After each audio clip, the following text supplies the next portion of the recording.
আসসালামু আলাইকুম। সম্মানিত শ্রোতাবৃন্দ, কেমন আছেন? আশা করি সকলে ভালোই আছেন। আল্লাহ সকলকে ভালো রাখুক, সুস্থ রাখুক। আমরা প্রতিদিন ছোট্টখাটো বিষয়গুলোকে ভ্রুক্ষেপ করি। আমরা সেগুলোর প্রতি কোনোদিন কর্ণপাতও করি না, সেগুলোকে গুরুত্বও দিই না।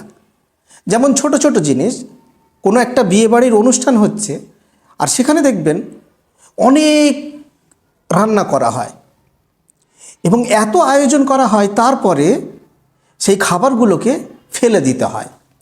বা যে বিয়েবাড়ির অনুষ্ঠান হচ্ছে বা যে কোনো অনুষ্ঠানে দেখবেন সবাই খেতে বসেছে, তো ওনারা খেতে খেতে লাস্টে খেতে যখন পারেন না, তখন সেই খাবারগুলোকে নিয়ে ডাস্টবিনে ফেলে দেন। এইভাবে মানুষরা দেখবেন বিভিন্ন ধরনের ফাংশন করে, বিভিন্ন অর্কেস্ট্রা করে, বিভিন্ন ধরনের প্রোগ্রাম করে, সেখানে টাকাকে এইভাবে খরচ করে। বিভিন্ন জায়গায় দেখবেন পানিকে অপচয়ভাবে খরচ করা হচ্ছে। তো এই বিভিন্ন জায়গাতে যেভাবে অপচয় যে কোনো জিনিস যে করা হয়, সেটা খাদ্য হোক, সেটা পানীয় হোক, সেটা টাকা হোক, বিভিন্ন যে জিনিসগুলোকে অপচয়ভাবে আমরা খরচ করে ফেলি, তো এটা কি আমাদের জন্য ঠিক? এই রকম করা কি ইসলামে কি বৈধতা আছে, বা ইসলাম এই ব্যাপারে কি বলেছে? আসল হচ্ছে অপচয় করা কোনটা। অনেকজন আছে দেখবেন যারা প্রয়োজনেও খরচ করে না, তো সেটাও কি খুব ভালো? সেটাও কি ঠিক? আবার অনেকজন আছে দেখবেন খুব বাড়াবাড়ি করে খরচ করে ফেলে, তো সেটাও কি বৈধতা আছে? তো এই বিষয়টাকে নিয়েই আজকে পুরো ভিডিওর মাধ্যমে আমি আলোচনা করব। সকলে স্কিপ না করে ভিডিওটি পুরো দেখুন। মনে রাখবেন, এই যে আমরা খাবার খাই, তো খাবার খাওয়ার সময় দেখবেন অনেকজন অতিরিক্ত খায়, খাক অতিরিক্ত, কিন্তু তারপরে দেখবেন আইসক্রিম খাচ্ছে, চা খাচ্ছে, হাবিজাবি খাচ্ছে। সেগুলো খাওয়ার আমার কোনো প্রয়োজন নেই, আমার পেট অতিরিক্ত ভালোভাবে আমার ভরে গেছে, তা সত্ত্বেও আমি খাচ্ছি। এইভাবে আপনি রাস্তার ধারে দেখবেন অনেক পানির কল থাকে, আর সেখানে কলগুলো চালানোই থাকে। টাইম কলের পানি যখন আসছে, তখন ওই পানি পড়েই যাচ্ছে, পড়েই যাচ্ছে, পড়েই যাচ্ছে, কিন্তু সাইড থেকে যখন কেউ পথিক যাচ্ছে, সে দেখে ওটাকে বন্ধ করছে না। এভাবে দেখবেন কতজন অজু করে, অজু করার সময় পানি চালিয়েই দিল, এইদিকে অজু করছে, অজু করার পরে মাথা যখন মাসা করছে, তখন পানি পড়েই যাচ্ছে, পড়েই যাচ্ছে। এইভাবে দেখবেন অনেকজন গোসল করছে বাথরুমে, সেখানে পানিকে অপচয়ভাবে নষ্ট করছে। এইভাবে দেখবেন কেউ শপিং মলে মার্কেটিং করতে গেছে, তো যেখানে আমার একটা কাপড় কিনলে আমার যথেষ্ট হয়ে যাবে, আমার এর থেকে বেশি প্রয়োজন নেই, বেশির বেশি দুটো ঠিক আছে, আমার অনেক কাপড় আছে, আমার কাছে জুতো আছে, আমার কাছে বিভিন্ন ধরনের জিনিস আছে। বিশেষ করে মহিলারা দেখবেন যে আমার কাছে ইমিটেশনের অনেক জিনিসপত্র আছে, ঠিক আছে, কিন্তু তা সত্ত্বেও তাকে আবার কিনতে হচ্ছে।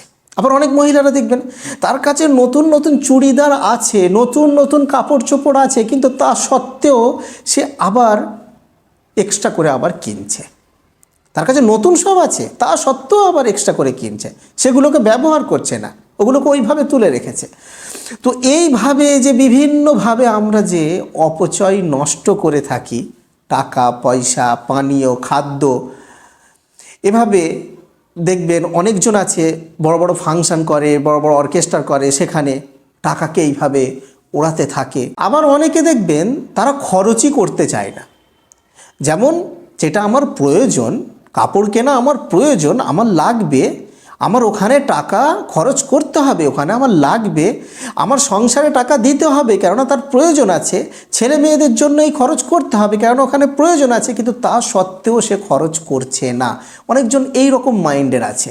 তো এটাও কি ইসলাম কি বৈধতা দিচ্ছে? দেখুন, এ ব্যাপারে কোরআন শরীফের মধ্যে আল্লাহ পাক বলেছেন যে যারা অপচয় খরচা করে তারা হচ্ছে শয়তানের ভাই। এবং অন্য আরেকটি আয়াতে আল্লাহ তাআলা বলেছেন যে তোমরা খাও, তোমরা পান করো, সব কিছুই তো তিনি বানিয়ে দিচ্ছেন, কিন্তু তোমরা অপচয় করো না। তো তাহলে এই আয়াতের মাধ্যমে আমরা এটাই বুঝতে পারি যে অপচয় নষ্ট করা যাবে না। অপচয় নষ্ট করলে সে শয়তানের ভাই হয়ে যাবে। এর মানে কি দাঁড়ায়? এর মানে দাঁড়াই যে শয়তান আর তোমার মধ্যে পার্থক্যটা কোথায় রইল?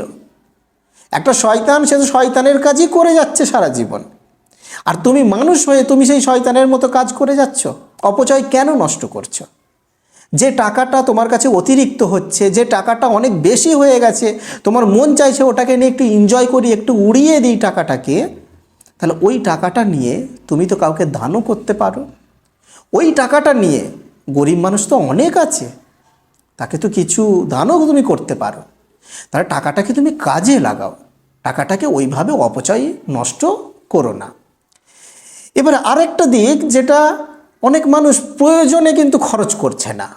যেমন আপনার একটা গাড়ি কেনার খুব প্রয়োজন, আপনার একটা মোটরসাইকেল কেনার খুব প্রয়োজন, বা 4 চাকা কেনার খুব প্রয়োজন, তো আপনার কাছে টাকাও আছে কিন্তু আপনি কিনছেন না। টাকা থাকা সত্ত্বেও আপনি কিনছেন না, আপনার খুবই প্রয়োজন। তো এই যে প্রয়োজনে যে খরচ করছে না, তো এ ব্যাপারে আল্লাহ তাআলা অন্য আরেকটি আয়াতে বলেছেন যে যে ব্যক্তি কৃপণতা থেকে নিজেকে দূরে রাখলো তাহলে সে সফলতা পাবে। তাহলে এই আয়াতের মাধ্যমে বোঝা যাচ্ছে যে আল্লাহ পাক কৃপণ ব্যক্তিকে পছন্দ করেন না। আল্লাহ তাআলা তোমাকে তো এই সমস্ত টাকা পয়সা, তুমি তো ব্যবসা বাণিজ্য করে খাচ্ছ, বা যে কোনো উপায়ে তুমি টাকা ইনকাম করছো, তোমার মধ্যে সেই বুদ্ধি দিয়েছে, তুমি পরিশ্রম করছো, তাহলে সেগুলোকে তুমি সঠিক জায়গাতে খরচ করো। তো খরচও করার কথা বলা হয়েছে এবং অপচয় খরচ থেকেও নিষেধ করা হয়েছে। তাহলে এর মাধ্যমে আমরা এটাই বুঝতে পারছি যে ইসলাম হচ্ছে আমাদেরকে মাঝামাঝি মধ্যম পন্থা অবলম্বন করতে বলছে, যে তুমি সর্বক্ষেত্রে, তুমি খাওয়া দাওয়া,